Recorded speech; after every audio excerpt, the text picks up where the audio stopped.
Déjeme ahora sí enlazarme en vivo y en directo vía Skype con Daniel Marmolejo, nuestro amigo Daniel Marmolejo, de quien hoy me siento muy apenado porque me he aprovechado de su generosidad, de su paciencia. Tiene mucho tiempo esperando para entrar con nosotros, pero esta entrevista de último minuto, mi querido Daniel, como tú te entenderás, pues cayó así, inesperadamente. Y te mando un abrazo, mi querido Dani. Gracias por esperarnos y gracias por hablar con nosotros sin censura. ¿Qué tal, Vicente? ¿Qué tal, Toño? Y a todos los amigos de Sin Censura, a Ceci en Chicago y desde luego al romperredes Gerardo Fernández Noroña. Está muy bien, pues siempre se aprende y se toma nota de su trabajo, de sus convicciones y de su gran fortaleza como legislador que contribuye a la reflexión en nuestro país. Lo entrevistamos hace unos días también con mucho éxito en Incorruptibles y pues es un personaje admirable, Vicente, y es un presidenciable, indudablemente. Le duela a quien le duela, le pese a quien le pese. Oye, ¿por dónde le entramos, Dani? Porque hay tantos temas. ¿Por dónde le quieres entrar? Pues mira, querido Vicente, yo creo que el tema de John Ackerman es importante y de Irmeléndira Sandoval, primeramente porque son pareja, segundo porque ella es la secretaria de la Función Pública y es una de las mujeres más importantes de nuestro país. En tercer lugar, porque John Ackerman fue promovido por la CNDH para formar parte de esta comisión que elegirá a los nuevos consejeros electorales del Instituto Nacional Electoral. Entonces, la figura de John Ackerman se volvió un blanco de ataques, pues claramente por parte del defensor de Calderón y de García Luna a nivel mediático, que es Carlos Loret de Mola. Yo creo que por allí pudiéramos comenzar, querido Vicente, porque John Ackerman no solamente anuncia públicamente que demandaría a Carlos Loret de Mola en México y en Estados Unidos por pues una serie de elementos que a juicio de Ackerman son falsos, sino también porque él hizo un artículo, escribió un artículo que aparece en la UNAM, si no me equivoco, en uno de estos medios, en donde él señala la importancia de contrarrestar a los comunicadores oficiales o a los medios propagandísticos neoliberales y que todavía estamos en desventaja, Vicente. Entonces nos queda muy bien el saco para analizarlo porque personajes como tú, quien también eres un blanco de ataque por parte de las propias redes y los propios dueños del capital, que son quienes soportan las redes, que esconden tu material, que esconden el impacto de la información que tú tienes. Guerra Híbrida, capítulo 3, también ha sido censurado, lo han limitado para personas que solamente tienen cuenta en YouTube. Yo debatí con YouTube al respecto, les hice saber que no había motivos para que lo censuraran, dijeron que su comité efectivamente había evaluado, que no veían que rompiera ninguna de las normas que cada vez son más estrictas en YouTube. Sin embargo, lo limitaron en los accesos. Entonces, John Ackerman tiene mucha razón cuando habla justamente de esta disparidad que hay entre la comunicación que utiliza los espectros de las frecuencias dentro del espectro radioeléctrico que están concesionadas, hablamos de la televisión privada, respecto a lo que nosotros estamos haciendo, pues muy honradamente, muy dedicadamente, pero que no alcanza a todos los públicos por nuestra capacidad de difusión. Se están haciendo las adecuaciones en las estrategias del gobierno para que el Internet llegue a todo el país. Pero mientras eso sucede, Vicente, las mentiras ganan terreno, y ganan terreno en un momento que es fundamental porque es previo a los trabajos políticos que tienen que hacer los partidos y el mismo Instituto Nacional Electoral de cara a las próximas elecciones federales, esas elecciones intermedias, en donde tienen que darse muchos cambios y en donde Oye, Dani, Felipe Calderón está apuntando a ganar un espacio con su nuevo partido político. Oye, Daniel, no es coincidencia, porque, y lo voy a mencionar, lo acabo de ver, por lo que estás exponiendo. No es coincidencia que hoy haya dos trending topics, dos hashtags que se han viralizado, ¿cómo se le da? Tendencias. Uno, renuncia a Ackerman por la supuesta investigación de Carlos Loret de Mola sobre las propiedades de Irma Heréndira Sandoval, la secretaria de la Función Pública, y Ackerman como su esposo. Y el hashtag AMLO a la cárcel por los dichos del presidente en torno al culiacanazo.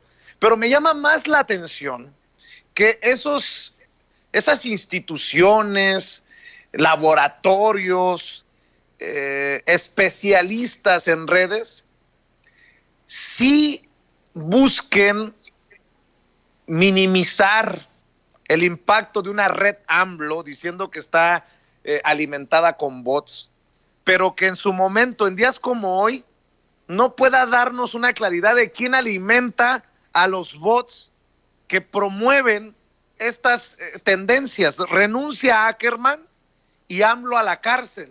Y creo que si le escarbaran, no sé por qué a quién le tienen miedo, pero nos encontraríamos a personajes pues como el mismísimo Felipe Calderón.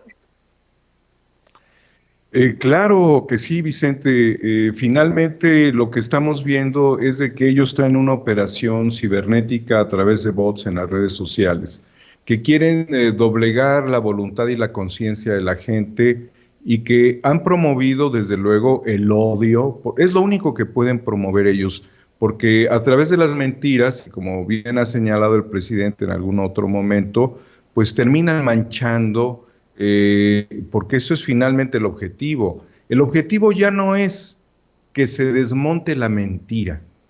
Ya saben ellos que en pocas horas, en pocos días, les van a desmontar las mentiras. Se van a aclarar, porque incluso John Ackerman ya ha hecho un señalamiento donde aclara su condición patrimonial, el apoyo familiar que tuvieron ambos como personas, como pareja, él y su esposa. Sino que aquí el objetivo fundamental es ensuciar el ambiente político y que hay mucha gente enferma en este país, Vicente. La verdad es de que sí, de odio.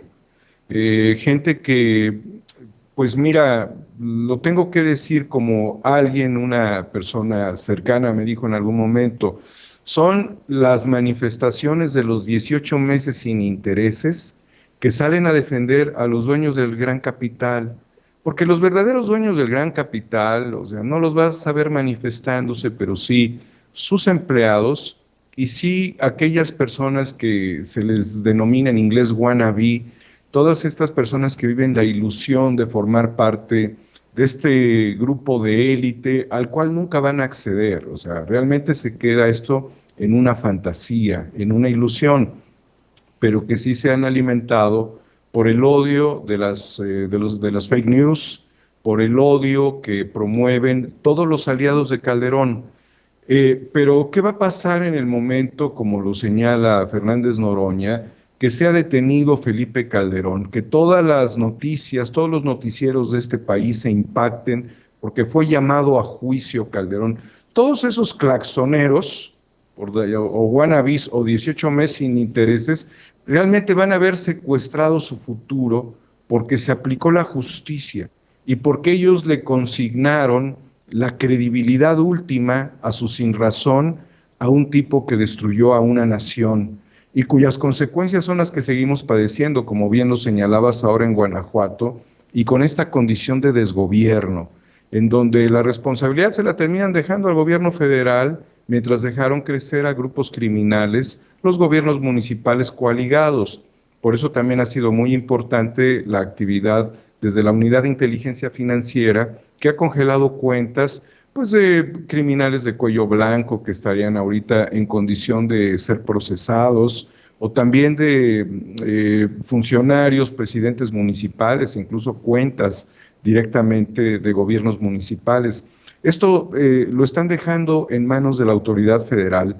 No sería la primera ocasión en la que en el medio del terror por la violencia, un Estado estaría totalmente sin una cabeza ejecutiva política. No sería la primera vez que los panistas se esconden en el medio de la violencia en sus propios estados. Ha sucedido ya en muchas ocasiones. Y cuando han tenido que actuar, como en el caso de Calderón, teniendo el control del gobierno federal, lo hicieron de la manera más criminal, porque finalmente lo que ha quedado descubierto con todas las investigaciones y en guerra híbrida es el contubernio, es esta relación en donde borraron totalmente la diferencia entre gobierno y delincuencia organizada. Eran exactamente lo mismo. ¿Y sabes qué, Vicente? No solamente hay que verlo desde el punto de vista del crimen organizado, del narcotráfico, sino que también se dedicaron a corromper todas las instituciones del Estado. Te apostaría yo que más del 80% quizás de los funcionarios públicos que estuvieron en los gobiernos de Fox, Calderón y Peña Nieto deberían de tener expedientes abiertos en este momento. Es muy crítica la situación que heredan. Concesionaron al sector minero pues más del 30% del país. Entregaron concesiones para el litio, siendo México un país con mayor potencial de litio que Chile o que Bolivia, que se consideraban, formaban parte de un triángulo de este oro blanco. Todo lo entregaban, todo lo concesionaban y además lo hacían de manera con un proteccionismo que no se puede imaginar a un niño tan protegido en Disneylandia como estos niños protegían realmente a las empresas, estos políticos mexicanos, a las empresas concesionarias. Y ya no se hable más tanto de los fideicomisos como de los organismos públicos autónomos que justamente se han puesto en relieve porque fueron parte finalmente de estructuras y subestructuras burocráticas que pues no servían para nada. En algún momento pensamos muchos que teníamos cuando menos la suposición de estar siendo discriminados dentro de nuestra actividad, pues llevar un pronunciamiento, una carta a esta instancia, pues que fue criticada por el presidente para combatir la discriminación. Y después de lo sucedido con el tema de Chumel y después de ver todo esto, pues qué bueno que no la llevamos, porque finalmente no hubiera pasado nada. Son instancias que no son representativas, Vicente. Y bueno, suma todo esto. Haz una sumatoria de vínculos con el crimen organizado, desgobiernos, corrupción a los niveles máximos, abuso de poder, tráfico de influencias, y termina finalmente con las peores representaciones a nivel congresos locales, el Congreso Federal, la Cámara de Diputados, y te vas a dar cuenta que incluso muchos de esos efectos todavía se están viviendo en la Cuarta Transformación. Infiltraciones en todos los órdenes del gobierno y de la representación popular. Oye, Daniel, yo te pregunto, porque creo que fue Fabricio Mejía el que lo planteó en redes y me pareció importante. ¿Por qué no es tendencia que arde Guanajuato? ¿Por qué no es tendencia lo de las fosas encontradas en Jalisco? Porque ya presentamos las imágenes de autos quemados en Guanajuato, en el área de Celaya. A ver si don David nos presenta esto que se publica. 215 cadáveres han sido rescatados entre enero y mayo de este año de fosas clandestinas en Jalisco. 215 cadáveres. Yo pregunto, ¿por qué no es tendencia lo de Jalisco o lo de Guanajuato y termina siendo tendencia fuera Ackerman y AMLO a la cárcel o AMLO a prisión? Y te lo pregunto en momentos en que también Álvaro Delgado publica en la revista Proceso que el gobernador de Jalisco, Enrique Alfaro, el único gobernador de Movimiento Ciudadano, dice, prefiere hipotecar el Estado en vez de suspender el millonario despilfarro para su promoción personal en Televisa, TV Azteca, Imagen, El Universal y el financiero. Eso es lo que apunta en su reportaje de la revista Proceso. Dame tu reflexión, tu análisis de esto, Daniel, porque duele y encabrona. Sí, fíjate que Álvaro Delgado nos da la razón y pone el dedo en la llaga, porque finalmente te das cuenta que en Jalisco compraron un software en 110 millones, que vale en realidad 5 millones. ¿Para qué se requieren los otros 100 millones o 105 millones que verdaderamente pues, es el sobreprecio, ¿no? Pues realmente se requiere ese dinero para la promoción de la persona de Enrique Alfaro. Y cuando tú ves, Vicente, que muchos estados han optado por el endeudamiento en estas circunstancias, como ha sucedido también con el H1N1, se llaman siempre a la propia constitución local, al federalismo, pero bajo un esquema de división, porque tienen sus propios congresos, el municipio es libre. Entonces, todos estos juegos, artificios, tienen como principal objetivo seguir catapultando candidatos y personajes. Lo que está haciendo Enrique Alfaro en este momento es muy parecido a lo que sucedió en la transición entre Montiel y Enrique Peña Nieto, que fue un desorden financiero, un endeudamiento verdaderamente descomunal.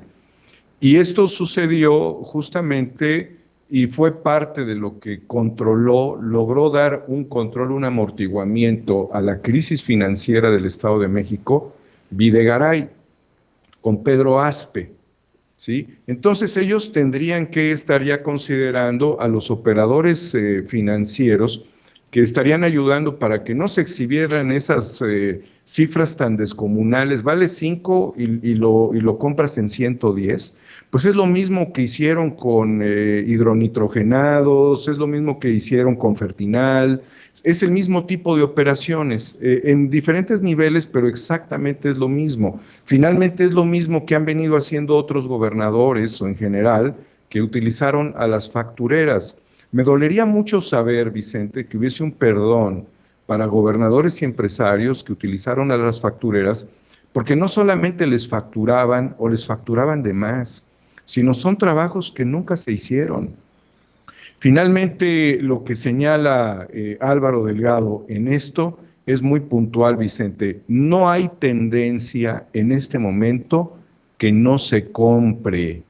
Entonces, el que estemos apagados, todo el pensamiento crítico, transformador de este país, de los medios, de las redes sociales incluso, ya olvídate de los medios tradicionales, ahí pues invitarán a 2 o 3 nada más como para llenar su árbol de Navidad de fantasías y de mentiras, pero que nosotros que hemos luchado por la independencia del ciberespacio, al menos desde la década de los 90, cuando el ciberespacio fue la gran promesa de la transformación de la comunicación y del pensamiento libre, el que nosotros no estemos allí y que si tú buscas una noticia aparezcan las de Milenio, El Universal, Televisa Noticias y en general todos los medios de comunicación tradicionales, definen muy claramente que YouTube, que Twitter, principalmente estos, y no diría yo tampoco, no sacaría del esquema Facebook,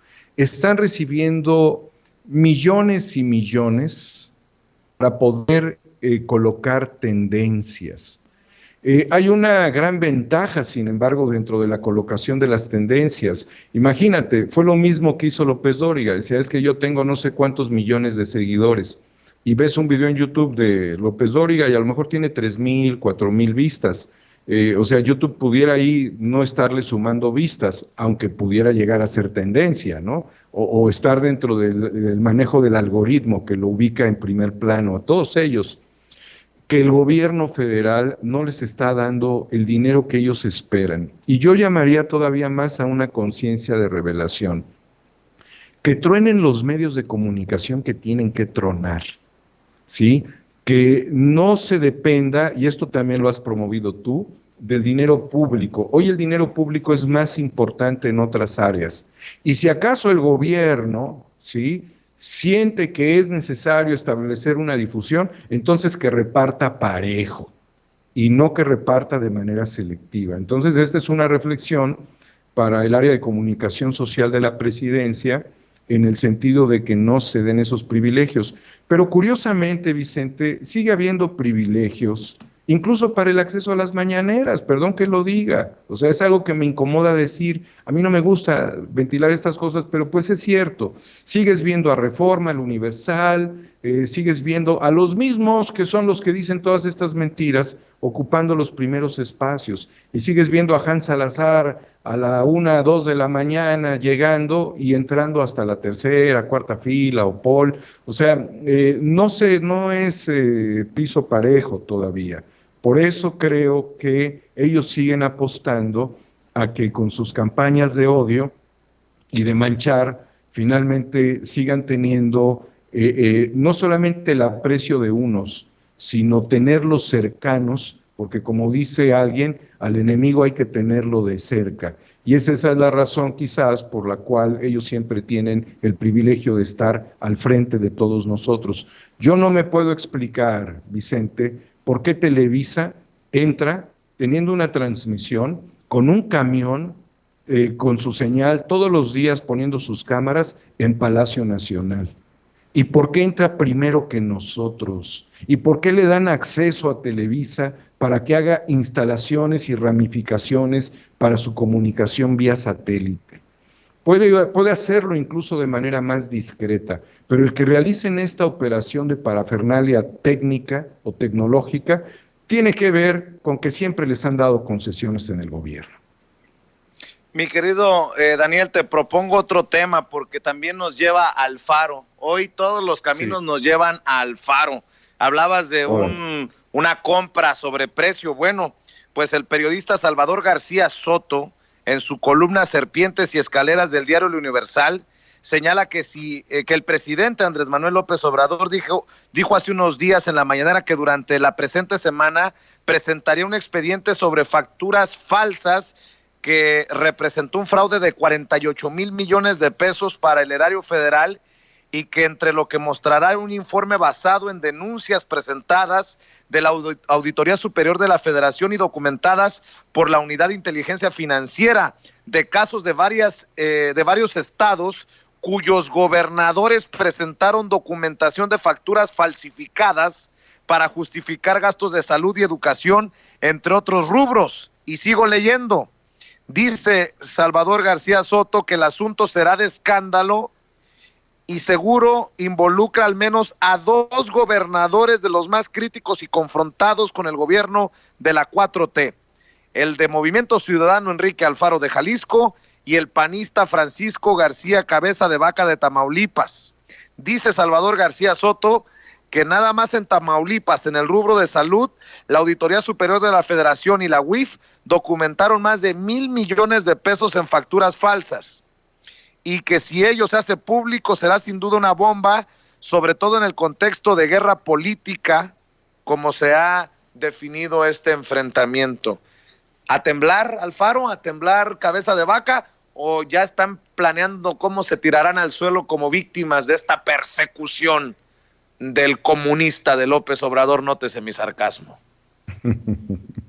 Vicente, eso es bote aquí en Alemania, eso es bote, eso es cárcel.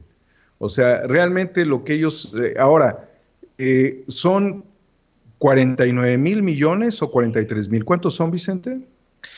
Lo primero que va a sacar, 48 mil millones, pero esto viene de cientos de miles de millones de pesos de factureras. Sí, si no me equivoco, la cifra macro son 300 mil millones. Y el primer paquete que se libera esta semana es de 48 mil millones. Estamos hablando de una monstruosidad de dinero, Vicente. O sea, verdaderamente son las montañas de la corrupción que existirían en estos países sin ley, como algunos países en África. Realmente es una situación de vergüenza que tanto dinero. O sea, ahora sí, el Allín, creo que se llamaba el que robó poquito, ¿no? El presidente municipal allá en Nayarit, ¿no? Sí. Pues sí, le quedó chiquito porque realmente robarse 48 mil millones dentro de un universo de 300 mil millones, no hay disculpa, Vicente. Esto no tiene ninguna disculpa. Yo ya veo que en este momento la Fiscalía General de la República estaría haciendo una serie de solicitudes a los distintos gobiernos estatales que tendrían que constituirse como jurado de procedencia para quitarle fuero a los gobernadores y permitir que se hicieran juicios directos aún estando ellos en este momento gobernando. Fíjate que yo he leído información de gobiernos de San Luis Potosí, de Nuevo León, de Jalisco no se diga, de Tamaulipas, también he leído de Michoacán. Es decir, que estamos hablando de un grupo de gobernadores que vieron el fraude como una posibilidad de práctica cotidiana en sus gobiernos y que esto verdaderamente sí va a simbrar, Vicente, sí va a simbrar. ¿Qué van a hacer todos esos que apachurran el claxon? No me refiero a los que mandan los gobernadores o los empresarios de las farmacéuticas o los que mandaran algunos criminales de cuello blanco que verdaderamente ya están en la mira de la Fiscalía de la Nación. No, me refiero realmente a los que todavía creen en ellos cuando vean que se desmoronan. En Tamaulipas, tristemente, hay una polarización, en una buena parte del norte del país lo hay, respecto al odio a la cuarta transformación. Pero ¿a poco son muy querubines o querendones de este tipo de gobiernos sinvergüenzas que son a los que pudiesen ellos tener como sus émulos, como su identificación, como sus filias políticas? Tiene el as bajo la manga en este momento Andrés Manuel López Obrador y la Unidad de Inteligencia Financiera. Y quiero decirte algo, Vicente. Si el paquete de 48 mil millones tiene un efecto que debiera tenerlo, judicial, estaríamos hablando de que la transformación ya se está dando en este país. Si tiene un efecto mediático, pues sabemos cómo lo van a apagar, como dice Álvaro Delgado, ¿sí? Callándonos a todos nosotros y volteando y falseando la realidad. Y más incluso dentro de los estados donde tratarían de lavar su imagen con el mismo dinero que roban. Y tercero, Vicente, determinar muy claramente que así como hablábamos hace un momento del personaje de Gerardo Fernández Noroña, un personaje sustituto franco ante la incapacidad que tuviera la Fiscalía es, sin duda, Santiago Nieto, quien también pudiera ser uno de los personajes presidenciables, querido Vicente. Pues estaremos analizando eso y más en los próximos días, mi querido Daniel. Nada más te quiero hacer una pregunta para ir cerrando. ¿Me perdonas? Sí. Gracias por aguantar. Tú sabes que a veces se complican las cosas, pero es que tu amistad, la gente lo tiene que saber, está blindada y te agradezco mucho tu paciencia.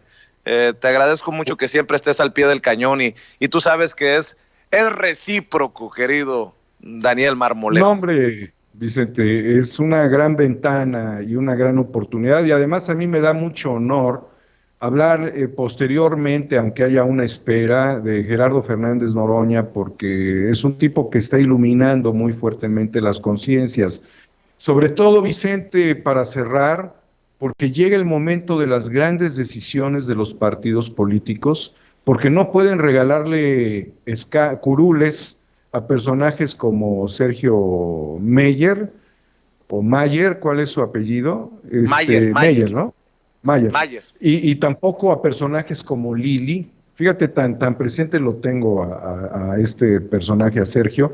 La única aportación que hizo Sergio Mayer dentro del esquema de transformación de este país fue haber encarnado la figura de Enrique Peña Nieto en una película que se llamó, ya se me olvidó el nombre de la película, pero esta película que refiere la corrupción del gobierno peñista, ¿no? Que es parte de una secuela que comienza con la ley de Herodes.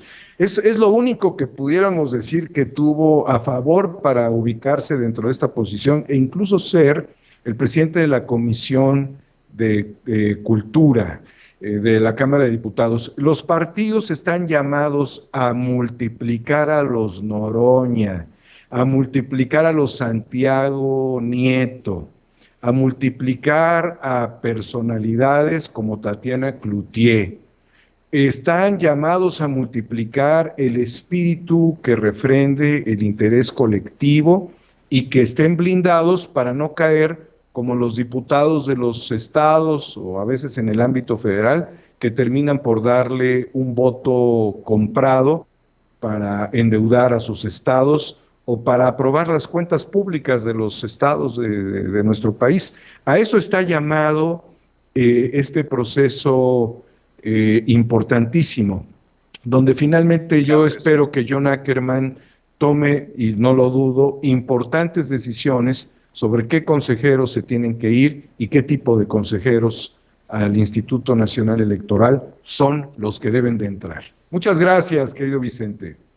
Dani, despídete por favor recomendándole a nuestra gente que vaya a tu canal, que te siga. Hay que promover nuestros espacios independientes entre nosotros mismos. Si no nos apoyamos entre nosotros, ¿quién? Sí, eso es totalmente cierto, Vicente. Tú eres el eje que nos ha permitido llegar cada vez a más personas y a nuestros amigos, tanto en México, en el extranjero, invitarlos a que vean Guerra Híbrida en el canal 4A República. Recuerden que el capítulo 3 lo limitó YouTube y que paró el número de impactos, de vistas, debido a que lo fue desclasificando y escondiendo y limitando en el acceso. 4A República en YouTube y a través de Twitter en Homo Ex Novo. Suelo leer todas las críticas, valoraciones y agradezco también el apoyo de la gente, Vicente. Ojalá que si tienes tiempo nos acompañes también en la noche, si no hoy, alguno de estos días, mi querido Daniel, ese también es tu espacio. Llámame, estoy a tus órdenes, siempre. Aquí estamos. Te mando un abrazo. Gracias, Daniel Marmolejo. Es periodista independiente, corresponsal y productor y director de Guerra Híbrida, un documental que no se pueden perder, pero sobre todo un amigo de la casa.